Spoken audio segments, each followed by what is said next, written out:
Assalamualaikum warahmatullahi wabarakatuh. Semangat pagi teman-teman mahasiswa.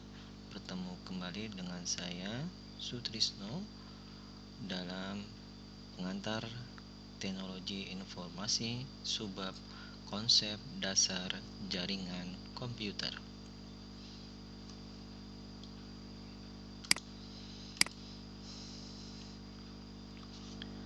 Dalam jaringan komputer ada beberapa objektif yang kita akan pelajari, yaitu yang pertama mengenai pengetahuan dasar dari jaringan, kemudian terminologi jaringan, selanjutnya adalah aplikasi jaringan, efek penggunaan jaringan, dan finalisasinya adalah standarisasi jaringan. Jaringan komputer pada awalnya itu tergantung pada transportasi ya, di mana jalan antar kota, antar provinsi, terus antar negara bagian, dan kemudian antar negara atau benua. Kemudian komunikasi dapat terjadi jarak jauh itu melalui telegraf yang ditemukan pada tahun 1844. Kemudian ada juga mengenai telepon ya, telepon yang di rumah itu ditemukan pada tahun 1867. Ada juga mengenai komunikasi melalui gelombang radio elektromagnetik yang ditemukan 1889.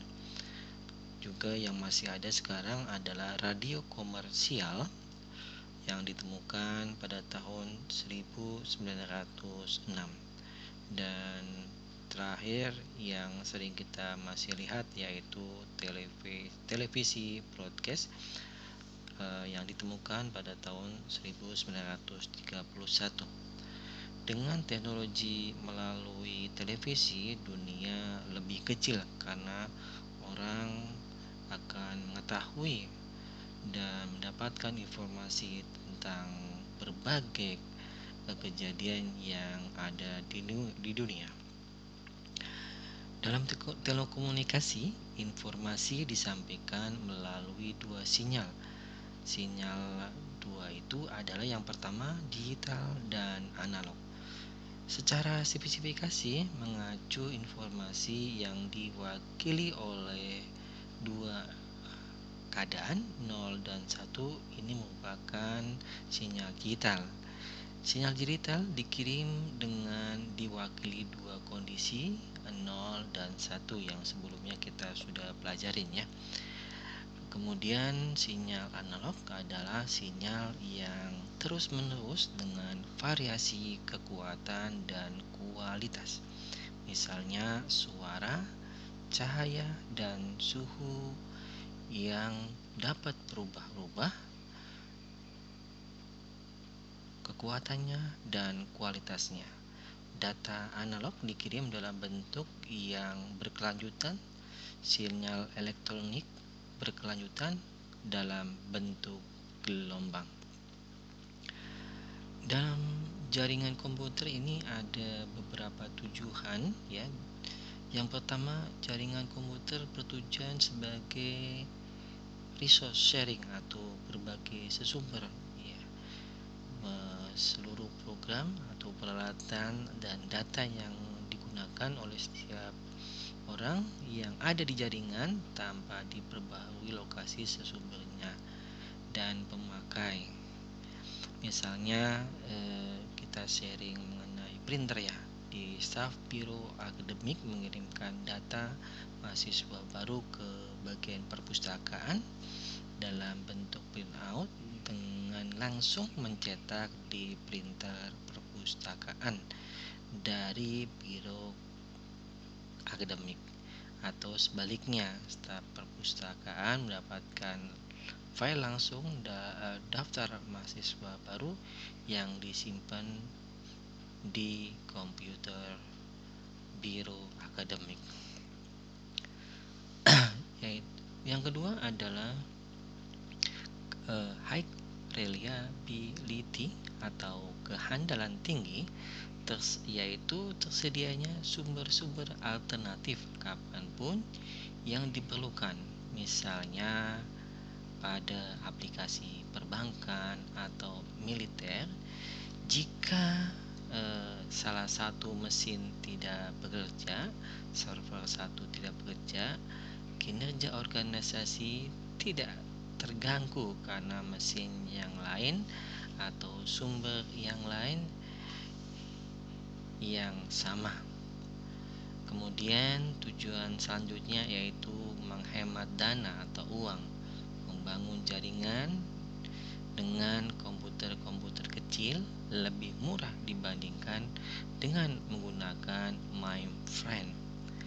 Data disimpan di sebuah komputer yang sebagai server dan komputer lain yang menggunakan data tersebut bertindak sebagai client user. Bentuk ini disebut client server.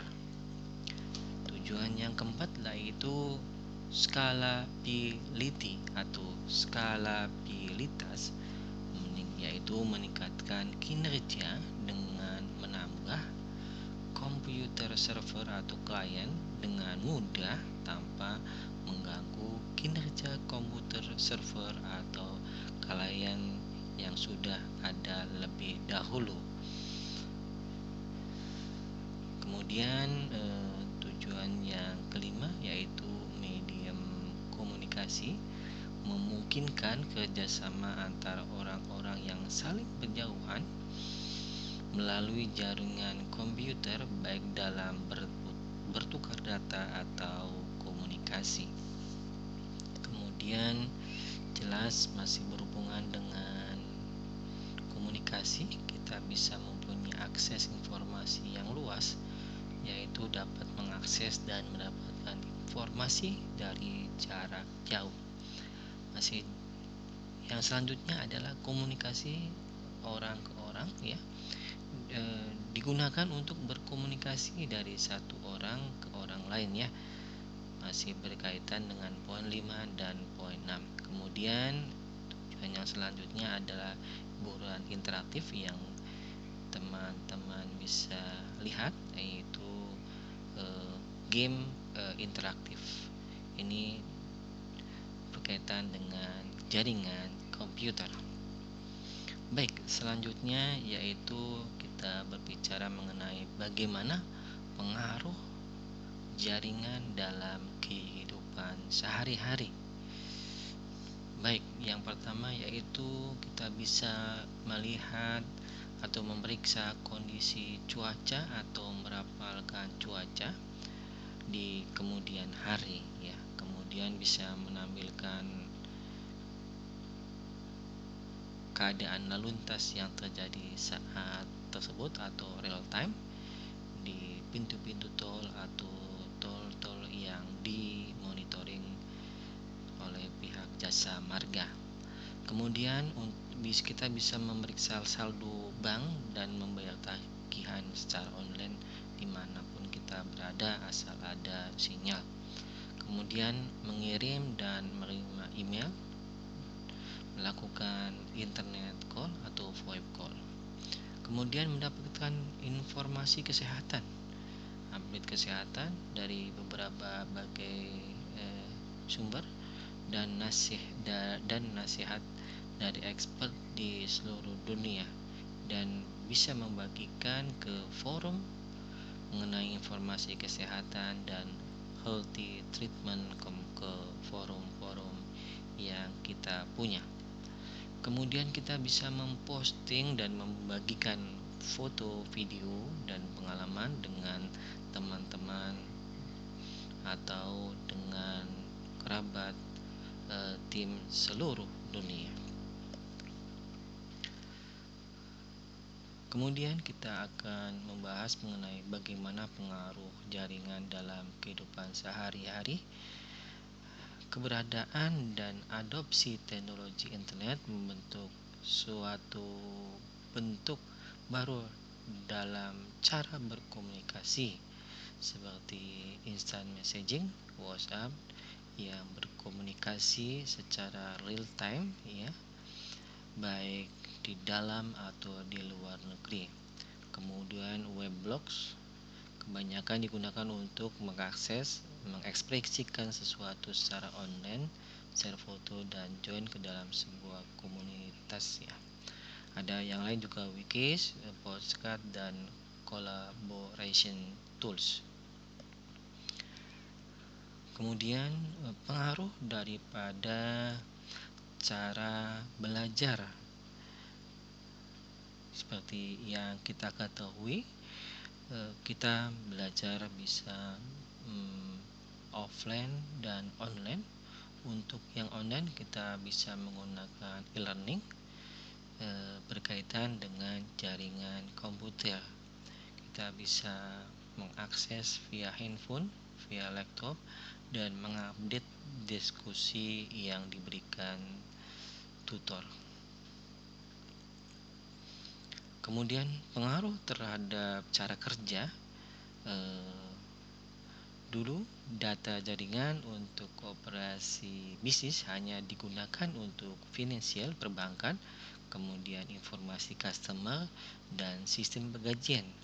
Kalau sekarang kita bisa melalui email, video messaging dan teleponi. Jadi kita bisa melakukan WFH, bisa melakukan pekerjaan dari luar dengan akses video atau email atau akses ke komputer server di kantor masing-masing. Kita bisa juga menelpon dari rumah ke cabang yang kita tuju. Kita bisa mengakses internet banking dari manapun kita berada. Kita bisa bertransaksi dimanapun kita berada. Kemudian kita bisa membayangkan bagaimana apabila tidak ada jaringan komunikasi, berkomunikasi melalui jaringan komputer, di mana sekolah harus datang dan tidak bisa mengakses jadwal. Kemudian pegawai tidak bisa menelpon ke cabang-cabang yang diinginkan. Kemudian kita tidak bisa mengakses berita dari beberapa berita di dunia. Kemudian teman-teman pekerja tidak bisa mengakses data-data yang ada di cabang. Kemudian anak sekolah, mahasiswa juga tidak bisa melakukan belajar secara online.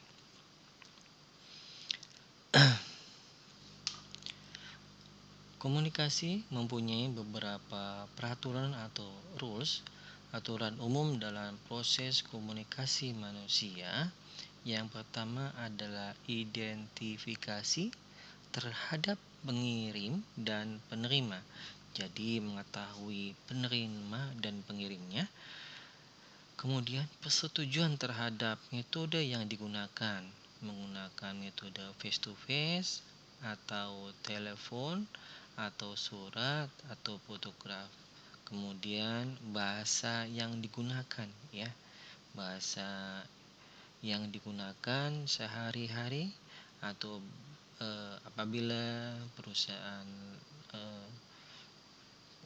luar negeri biasanya menggunakan bahasa internasional.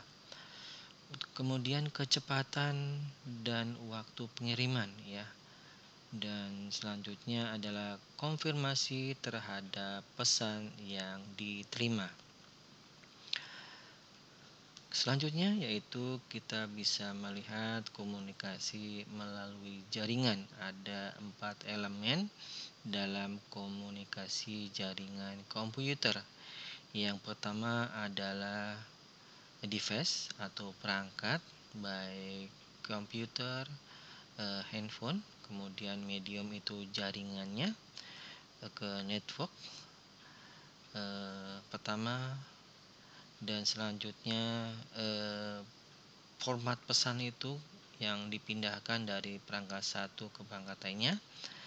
Selanjutnya adalah aturan bagaimana pesan itu dikirim, diarahkan, diterima, dan ditafsirkan. Konvergensi jaringan. Saat ini konvergensi masih terhalang akan kompatibilitas platform atau device ya. Semoga masa-masa mendatang semua perangkat, semua merek komputer atau perangkat di seluruh dunia akan saling terkoneksi dalam satu jaringan yang sama. Oke, selanjutnya yaitu struktur jaringan komputer. Yang di sini kita bisa lihat LAN 1, LAN 1 di sini untuk kantor 1, kantor 2 atau gedung yang kedua akan disambungkan melalui router ya. Oke. Di sini ada software yang akan diakses masing-masing, diletakkan di server, kemudian diakses oleh user. Kemudian juga ada software untuk IP phone ya, telepon yang digunakan untuk telepon ke cabang. Di sini ada proses dan service dengan aturan-aturan yang sudah berlaku dalam komunikasi.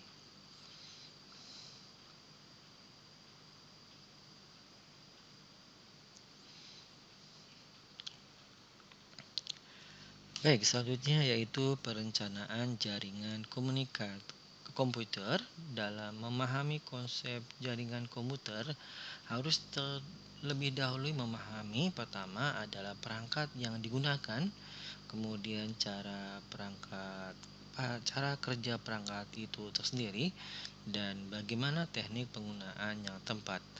Jadi dalam kita membeli, kemudian kita sudah ada barang yang akan dipasang, akan di setting di jaringan, kita harus mengetahui perangkat yang digunakan, melihat e-booknya, to-do listnya, apa yang akan dikerjakan, dan bagaimana teknik penggunaannya.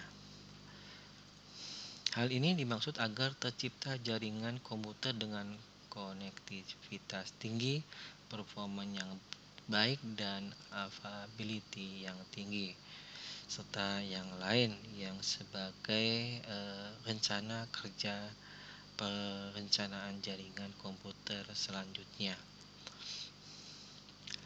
Baik, selanjutnya adalah struktur jaringan komputer ya, di mana jaringan komputer itu pertama ada end device ya, sebagai biasanya komputer, laptop, file server, web server, kemudian network, printer, kemudian ada IV phone, VoIP phone, kemudian mungkin ada kamera untuk security, dan untuk mobility bisa ada mobility handle device seperti wireless barcode dan PDA untuk komunikasi mobile.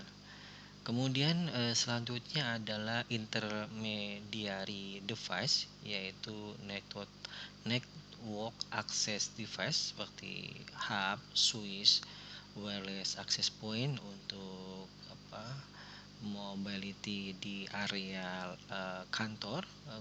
Kemudian internetworking device atau router, kemudian communication server and modem, dan selanjutnya security device atau firewall untuk mencegah hal-hal dari luar masuk ke device atau network kita.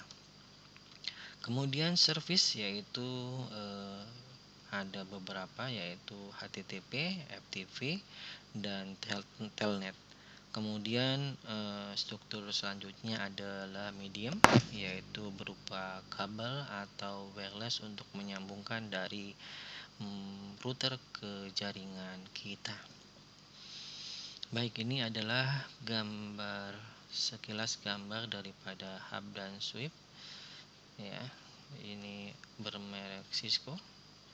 Oke. Ini adalah router ya, dalam network bentuknya seperti ini ya. Di satu jaringan kelompok 1 ke kelompok 2 akan disambungkan melalui router. Baik, selanjutnya adalah klasifikasi jaringan komputer. Ada pertama berdasarkan geografis, yaitu LAN, WAN, dan internet ya. LAN lokal, One Wide Area Network, internet yaitu yang bisa diakses dari luar area WAN dan LAN. Kemudian model komunikasi bisa client server atau peer to peer. Kemudian topologinya ada bus, star, ring, mesh, dan ada beberapa lagi. Oke, baik, kita akan membahas mengenai LAN ya. Di sini Local Area Network atau LAN seperti ini, dari server ke switch, ada nyambung ke file server, dan bisa juga diakses oleh user, juga bisa digunakan oleh VoIP call, VoIP IP pun ya. Jadi dengan VLAN yang berbeda, ini VLAN voice dan VLAN data. Ciri-ciri infrastruktur LAN adalah pertama, sebuah jaringan komputer yang menjangkau satu area geografis, menyediakan service dan aplikasi kepada seseorang dalam suatu organisasi yang sama. Sebuah LAN biasanya diadministrasi oleh satu pengelola administrasi jaringan. Oke, selanjutnya adalah WAN, Wide Area Network. Ciri-ciri infrastrukturnya adalah di mana bagian dari sebuah organisasi terpisah ya, seperti Office 1 dan Office 2 terpisah yang sungguh jauh. Dibutuhkan sebuah telekomunikasi service provider untuk menghubungkan beberapa LAN di beberapa lokasi yang berbeda. Jadi dari LAN 1 ke LAN 2 nanti ada router, antara router dan router 1, router 2 akan disambungkan oleh provider, bisa Telkom, Indosat, dan provider yang menyediakan jasa itu. Kemudian untuk WAN membutuhkan peralatan khusus untuk mengintegrasikan beberapa jaringan komputer lokal. Dikarenakan pentingnya peralatan ini, dibutuhkan keterampilan khusus untuk konfigurasi, instalasi, dan maintenance peralatan tersebut.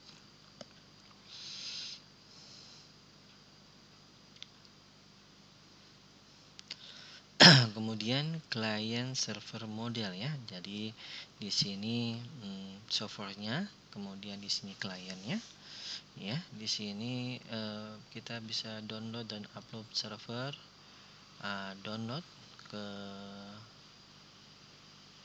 dari server ke klien, kalau upload dari klien ke server. Seperti ini topologinya. Kemudian layanan server. Sebuah server biasanya sebuah komputer berisi informasi yang dibagikan dengan banyak klien, dengan mungkin spek servernya komputernya berbeda dengan klien yang ada lebih besar, dan karena akan diakses oleh banyak orang dan mungkin menampung beberapa data yang dibutuhkan oleh klien. Contohnya web page, dokumen, database, picture, video, dan audio. Kemudian network printer salah satunya, kemudian printer server deliver to client printer request to the specific printer. Ya, jadi ada printer yang spesifikasi digunakan oleh user. Kebanyakan tipe server membutuhkan layanan keamanan klien agar dapat diakses, contohnya akun autentikasi, akun server, dan firewall. Kemudian selanjutnya adalah peer-to-peer model, yaitu ini contohnya ini adalah komputer satu dan ini file sharing ya. Saya bisa meng-share printer, saya bisa meng-share file. Jadi ini yang share printer, ini adalah yang share file. Yang sebagai keuntungannya adalah gampang dalam setup, kemudian tidak kompleks ya, kemudian minimnya biaya dan penggunaannya simple. Tapi kekurangannya pertama tidak tersentralisasi, dimana kalau kita upload dan download file itu harus melalui komputer file sharing. Kemudian kalau mau printer harus menuju ke komputer printer sharing ya. Kemudian tidak secure ya. Kemungkinan tidak secure karena tidak ada autentifikasinya, sudah tahu semuanya. Untuk mengakses ke sini tahu autentifikasinya.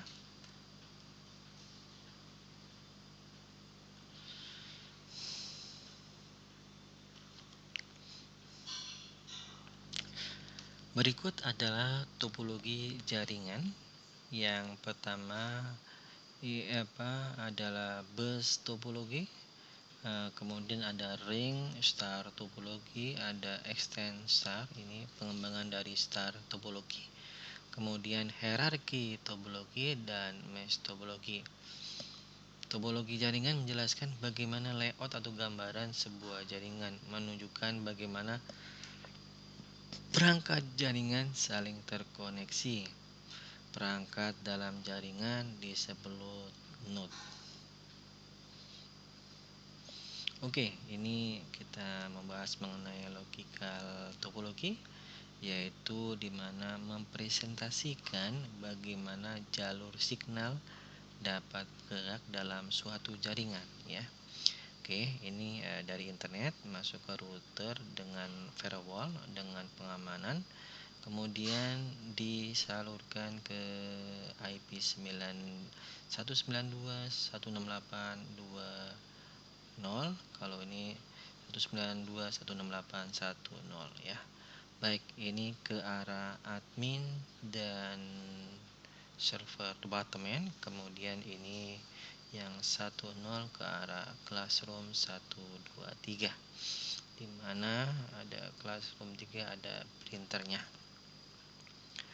Kemudian kita lanjut ke physical topology, yaitu menunjukkan keberadaan perangkat secara fisik baik media atau alat yang digunakan ya. Pertama dari tadi internet, ada router tetap ya.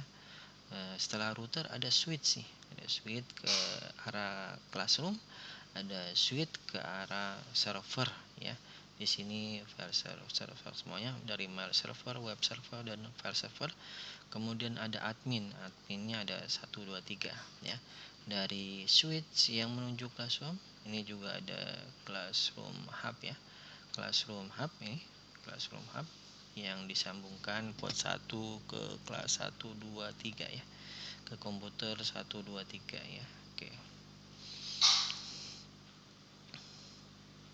Kemudian ini adalah yang terakhir kita bahas, yaitu hierarchical topology. Model hierarchy network model. Yang pertama paling atas adalah core ya, dimana kodenya core ya. Ini adalah ring 1 dan ring 2 pertama, kemudian masuk ke distribusi.